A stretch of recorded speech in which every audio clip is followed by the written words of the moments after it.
A chuva golpeava o para-brisa do caminhão de Ricardo, cada gota uma lembrança cortante do vazio que carregava.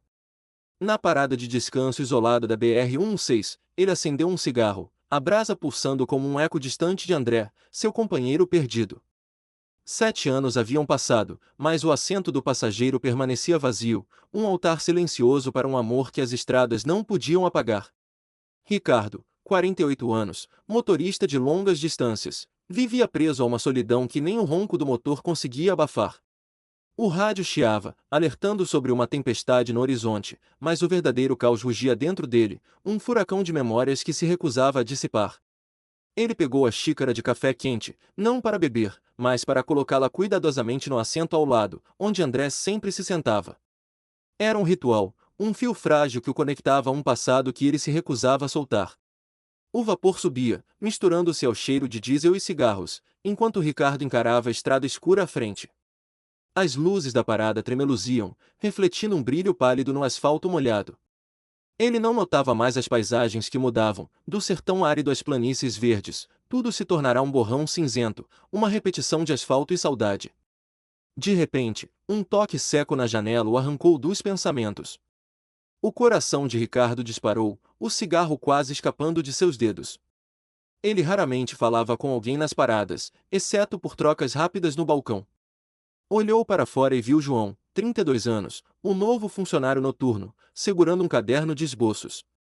Seus olhos, mesmo na penumbra, carregavam uma curiosidade que parecia enxergar além da superfície, como se soubesse algo que Ricardo guardava a 7 chaves.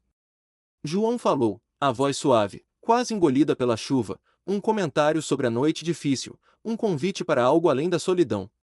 Ricardo quis dispensá-lo com uma resposta curta, mas algo na calma de João o deteve. Era como se aquele estranho visse o peso que ele carregava, a xícara intocada, o assento vazio. João não insistiu. Apenas ficou ali, encostado na lateral do caminhão, folheando o caderno com uma calma que contrastava com a tempestade. Ricardo, sem perceber, deixou o olhar vagar até as mãos de João, que traçavam linhas rápidas com um lápis de carvão. A curiosidade, um sentimento que ele havia enterrado anos atrás, começou a despertar. Ele espiou, tentando não ser notado, e o que viu o fez congelar. No papel, tomava forma o contorno do seu caminhão, com detalhes precisos, o volante gasto, o painel iluminado. Mas o que o fez prender a respiração foi a figura no assento do passageiro, uma silhueta indistinta, segurando uma xícara, idêntica à que Ricardo colocará ali minutos antes. Era André, ou a sombra dele, capturada por um estranho que não deveria saber de nada. O choque atravessou Ricardo como um raio. Como João podia conhecer aquele ritual? A xícara, o assento, a memória de André, eram segredos que Ricardo guardava com ferocidade, um santuário que ninguém tocava. Ele quis confrontar João, exigir respostas, mas antes que pudesse falar, João dobrou o esboço com cuidado e o guardou no bolso. Em seguida, com um gesto quase imperceptível, deslizou um pedaço de papel dobrado sob a xícara no assento do passageiro. Ricardo sentiu um arrepio subir pela nuca. João murmurou algo sobre voltar na noite seguinte, a voz tão baixa que quase se perdeu na chuva, e então se afastou, desaparecendo na penumbra da parada. Ricardo ficou parado, o coração batendo forte. Olhou para o papel sob a xícara, hesitando. Parte dele queria rasgá-lo, ignorar o estranho e seguir sua rotina de solidão. Mas outra parte, uma que ele mal reconhecia, sentia um puxão, uma faísca de algo novo. Quem era João? Como ele podia saber de André? O que significava aquele esboço? As perguntas giravam em sua mente, cada uma mais pesada que a anterior, enquanto a chuva continuava a bater, como se tentasse lavar a dor que ele carregava. Pela primeira vez em anos, a estrada à frente parecia menos certa, e o assento vazio ao seu lado parecia sussurrar algo além de luto, um mistério que Ricardo não sabia se queria desvendar. As noites seguintes puxaram Ricardo de volta à parada na BR-116, como se um fio invisível o guiasse. Não era o café fraco que o atraía, mas a presença de João, que parecia enxergar as rachaduras em sua alma. Ricardo, com 48 anos, havia se acostumado ao vazio, mas agora sentia algo novo, uma inquietação que o fazia questionar o peso que carregava desde a morte de André.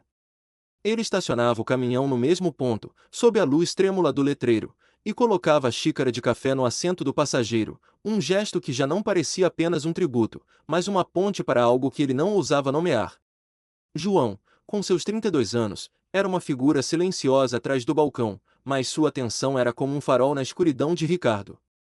Eles trocavam poucas palavras, preferindo o conforto de silêncios compartilhados. Ricardo contava sobre as estradas, as cidades que mudavam com o tempo, os amanheceres que já não o comoviam. João ouvia, às vezes esboçando no caderno, seus traços rápidos capturando fragmentos do mundo que Ricardo descrevia. Não havia perguntas invasivas, apenas uma paciência que desarmava as defesas de Ricardo, camada por camada. Ele sentia um calor estranho crescer no peito, uma faísca que o assustava tanto quanto o intrigava, como se a vida, que ele pensava estar morta com André, começasse a pulsar novamente. Uma noite, a chuva deu lugar a um céu limpo, cravejado de estrelas. Ricardo chegou mais cedo, o motor ainda quente, e encontrou João já esperando, o caderno aberto sobre o balcão. Ele hesitou, mas a curiosidade o venceu. João, percebendo o olhar de Ricardo, virou o caderno para ele. O desenho era familiar, mas mais detalhado, o caminhão de Ricardo, com a xícara no assento do passageiro, e a silhueta de André, agora mais nítida, com traços que sugeriam um sorriso suave, quase vivo. Ricardo sentiu o ar preso na garganta. A imagem era um espelho de sua dor, mas também de algo mais, uma conexão que João parecia entender sem que ele precisasse explicar. João não falou nada, apenas observou Ricardo com olhos que pareciam carregar uma história própria, um peso que ele ainda não revelara. Ricardo quis perguntar como João sabia tanto, mas as palavras morreram em sua boca. Em vez disso, ele sentiu o impulso de compartilhar algo, qualquer coisa, para preencher o silêncio que parecia exigir mais. Ele mencionou, quase sem querer, um hábito de André, a forma como ele cantarolava velhas canções sertanejas durante as viagens longas. João assentiu, como se já soubesse, e murmurou algo sobre a música ser uma forma de manter os mortos por perto. A resposta, tão simples, atingiu Ricardo como uma verdade que ele evitava. Ele percebeu que João não estava apenas ouvindo, ele estava construindo um espaço onde Ricardo podia existir além do luto. Antes de partir, João deslizou outro pedaço de papel sob a xícara, um gesto que já se tornava um ritual entre eles. Ricardo não o abriu imediatamente. Ele esperou até estar sozinho no caminhão, o motor desligado, o silêncio da noite envolvendo.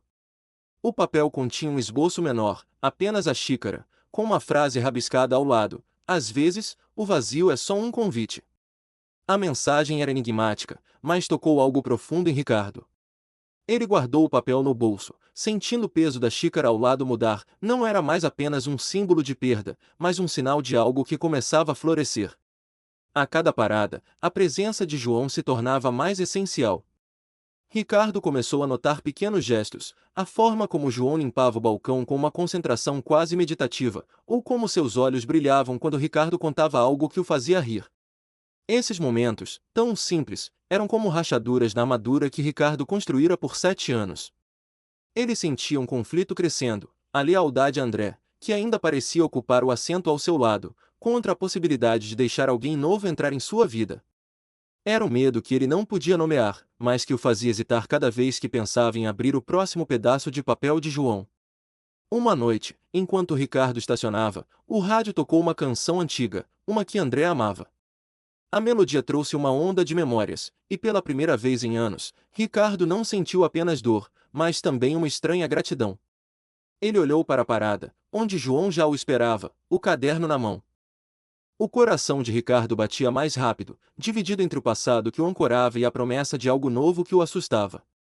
Ele sabia que voltar àquela parada, noite após noite, não era mais apenas um hábito. Era uma escolha, uma que poderia mudar tudo. A noite pesava sobre a BR-16, o asfalto brilhando sob a chuva fina que voltará a cair. Ricardo estacionou o caminhão na parada, o motor silenciando com um suspiro metálico. A xícara de café, como sempre, repousava no assento do passageiro, um lembrete de André que agora parecia carregar um peso diferente, entremeado com a presença inquietante de João. Ricardo, aos 48 anos, sentia o coração dividido. A lealdade ao passado lutava contra a faísca que João acendera, uma promessa de vida que ele temia abraçar. Cada parada na BR-16 o puxava mais fundo, como se o destino estivesse costurando fios que ele não compreendia. Clara, sua filha de 22 anos, começou a notar algo diferente nas chamadas de vídeo. Durante uma delas, enquanto Ricardo tentava manter a conversa leve, ela o interrompeu com uma pergunta direta, a voz cortante de desconfiança. Ela queria saber por que ele parecia distante, por que seus olhos vagavam para o assento ao lado, como se escondesse algo. Ricardo negou, alegando o cansaço das estradas, mas a culpa o corroía. Ele temia que Clara, tão ligada à memória de André, visse sua conexão com João como uma traição. Cada chamada terminava com um nó no estômago, o medo de que ela percebesse a mudança que ele mesmo mal entendia.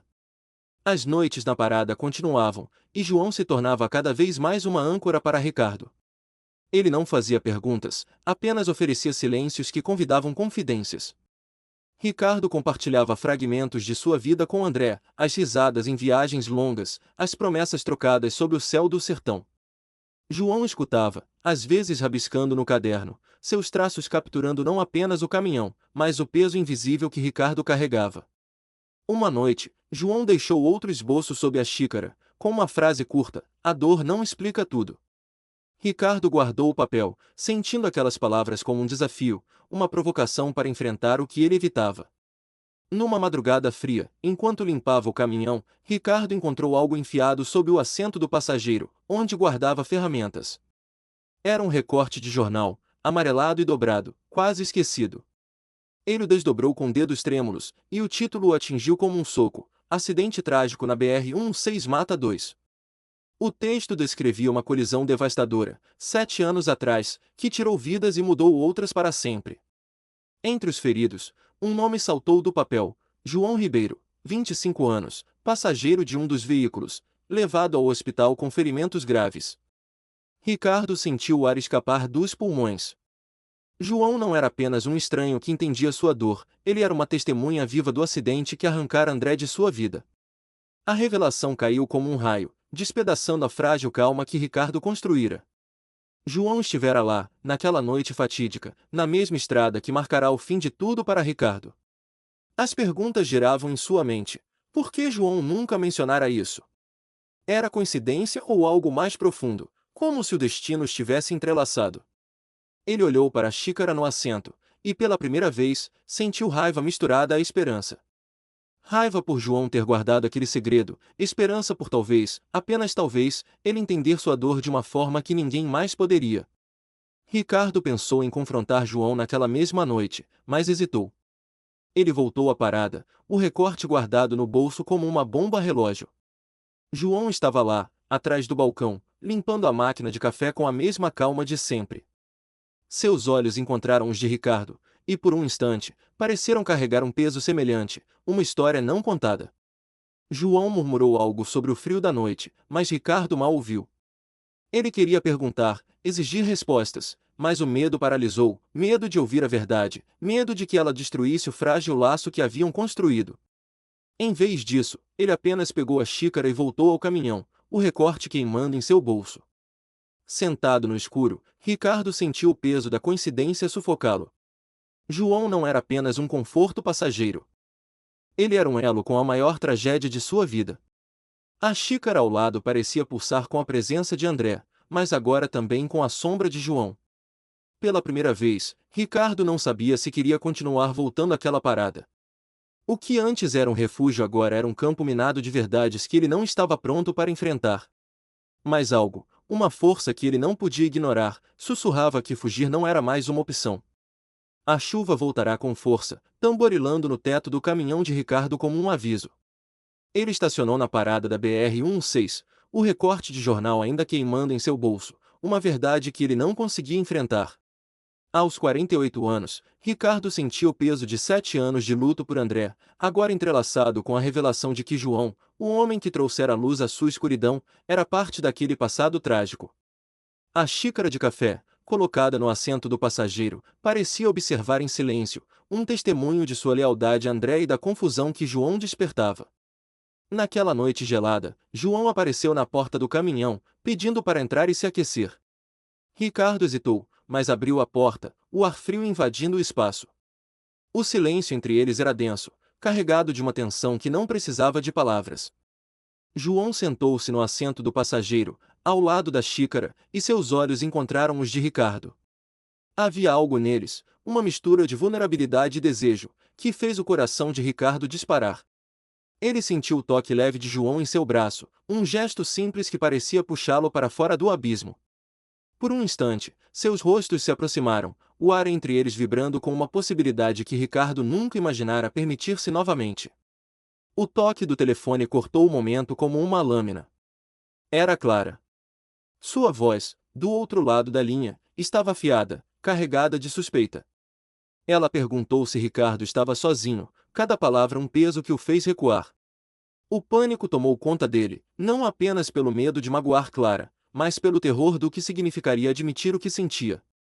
Ele murmurou uma resposta vaga, alegando estar só, mas a mentira pesava como chumbo. João, percebendo a hesitação, levantou-se abruptamente. Seus olhos, antes quentes, agora brilhavam com mágoa. Ele acusou Ricardo de ter vergonha, de tratá-lo como um segredo, sua voz tremendo com uma dor que ecoava a de Ricardo. Antes que Ricardo pudesse responder, João abriu a porta do caminhão e desceu, a chuva engolindo seus passos enquanto ele desaparecia na escuridão. Ricardo ficou sozinho, o vazio no caminhão mais sufocante do que nunca. A xícara no assento parecia acusá-lo, um símbolo de sua incapacidade de deixar o passado ir. Ele percebeu que sua hesitação não era apenas por Clara, mas por um medo maior, o julgamento de uma sociedade que nem sempre aceitava homens como ele. A ideia de ser visto, de ser julgado, o paralisava. Ele pensou no recorte de jornal, na conexão que João carregava com a tragédia de André, e sentiu uma onda de culpa. Como podia sentir algo por alguém ligado à sua maior perda? Mas, ao mesmo tempo, como podia negar a vida que João trazia de volta ao seu coração? Ele tentou ligar para Clara, mas suas palavras não vinham. Em vez disso, ele começou a digitar um e-mail, as mãos trêmulas sobre o celular.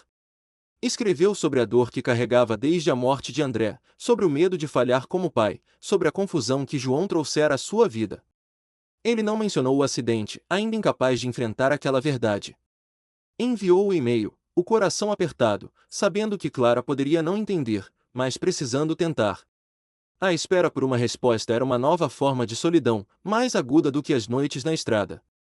Nos dias seguintes, Ricardo evitou a parada da BR-116, escolhendo rotas mais longas para fugir do confronto com João. Cada quilômetro parecia um lembrete de sua covardia. Ele imaginava João atrás do balcão, esperando, talvez com o caderno ainda na mão, e a imagem o cortava a fundo. O rádio tocava baixo, uma canção que André amava, e Ricardo sentiu lágrimas quentes escorrerem. Ele não chorava assim desde o funeral, mas agora a dor era diferente, não apenas por André, mas por João, por Clara, por si mesmo. Ele percebeu que fugir não apagava o que sentia. Apenas tornava o vazio mais profundo. Uma noite, parado em outra parada de estrada, Ricardo pegou o recorte de jornal do bolso.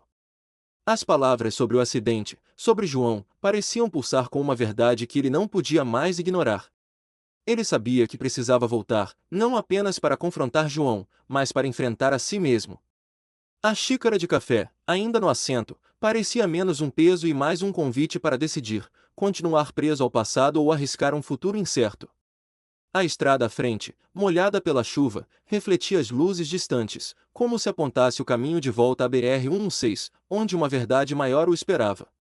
A estrada da BR-116 esticava-se sob o céu que clareava, o amanhecer tingindo o horizonte de tons suaves de laranja. Ricardo guiava o caminhão com uma determinação que há anos não sentia. O recorte de jornal, agora um peso familiar no bolso, não era mais uma acusação, mas uma chave para entender o laço que o unia a João. Aos 48 anos, ele carregava as cicatrizes de 7 anos sem André, mas a dor, antes um abismo, começava a se transformar em algo novo, uma ponte para a cura. A xícara de café, colocada no assento do passageiro, ainda marcava a presença de André, mas já não era apenas um símbolo de perda, agora, parecia fazer parte de uma história maior, uma que incluía esperança. Ricardo escrevera para Clara na noite em que a culpa e o medo quase o engoliram. No e-mail, ele despejara anos de silêncio, a solidão que o consumira após a morte de André, o medo de falhar como pai, a confusão que João trouxera ao despertar sentimentos que ele pensara estarem mortos. Ele confessara, com o coração exposto, que João fazia sentir vivo novamente, não como uma traição a André, mas como uma chance de continuar. Enviar aquelas palavras fora como soltar um fardo, mas a espera pela resposta de Clara deixará à deriva, cada dia sem retorno uma nova forma de angústia. Quando Clara finalmente respondeu, sua voz pelo telefone tremia com lágrimas. Ela admitiu seu medo de perder o pai, de ver a memória de André apagada, mas também expressou um desejo profundo de vê-lo feliz. Ela queria conhecer João, entender quem era aquele homem que trouxera a luz ao seu pai. As palavras de Clara, tão cheias de amor e vulnerabilidade, dissolveram o nó que apertava o peito de Ricardo. Ele sentiu, pela primeira vez em anos, que não precisava carregar tudo sozinho. A aceitação dela era um farol, guiando de volta a BR-116, a parada onde tudo começara. Ricardo estacionou o caminhão sob a luz pálida do amanhecer, o letreiro da parada piscando com um brilho cansado. Ele segurava o recorte de jornal, as palavras sobre o acidente que tirara André e marcará João agora gravadas em sua mente. Entrou na parada com passos firmes, o coração batendo forte. João estava lá, atrás do balcão, o caderno de esboços fechado ao seu lado. Seus olhos encontraram os de Ricardo, e por um instante, havia neles uma mistura de receio e esperança. Ricardo não hesitou. Colocou o recorte sobre o balcão, um gesto silencioso que dizia tudo. João olhou para o papel, sua expressão endurecendo, como se esperasse um golpe. Ricardo falou primeiro, a voz rouca, mas firme, confirmando que sabia da presença de João no acidente. João, com os olhos marejados, deixou escapar uma confissão que parecia rasgá-lo por dentro. Ele falou da culpa que carregava por ter sobrevivido, da dor de perder seu melhor amigo naquela mesma colisão, da busca por redenção que o levará de volta à BR-116. Ele admitiu que ver Ricardo, com a xícara no assento, fora como encontrar um espelho de sua própria dor. Ricardo ouviu, o coração apertado, mas não com raiva. Ele via, nas palavras de João, um reflexo de sua própria luta. Sem dizer mais nada, Ricardo contornou o balcão e puxou João para um abraço forte, um gesto que transcendia palavras. Era um perdão, uma união de duas almas marcadas pela mesma tragédia. João tremia em seus braços, a culpa de anos aliviada pelo toque. Ricardo sentiu as lágrimas queimar em seus olhos, mas eram diferentes agora, não apenas de luto, mas de alívio, de um começo possível. Quando se afastaram, João segurou a mão de Ricardo, um aperto firme que selava uma promessa silenciosa. Ricardo mencionou Clara, contando que ela sabia de tudo e queria conhecê-lo. A expressão de João suavizou, um brilho de esperança cruzando seus olhos. Eles saíram da parada, parando ao lado do caminhão, onde a xícara ainda descansava. O assento do passageiro, por tanto tempo um vazio, agora parecia integrar passado e presente, como se André aprovasse aquele novo capítulo. O sol subia, lançando sombras longas sobre o asfalto. Ricardo sabia que a estrada à frente não seria fácil, a cura era um caminho, não um destino. Mas, olhando para João, ele sentia uma força que não conhecia há anos. Clara estava pronta para fazer parte disso, e juntos, eles poderiam construir algo novo. A BR-116, antes um lembrete de perda, agora brilhava com a promessa de redenção. Ricardo ligou o motor, mas não estava sozinho. A xícara permanecia, mas seu peso era mais leve, parte de uma história que continuava a se escrever.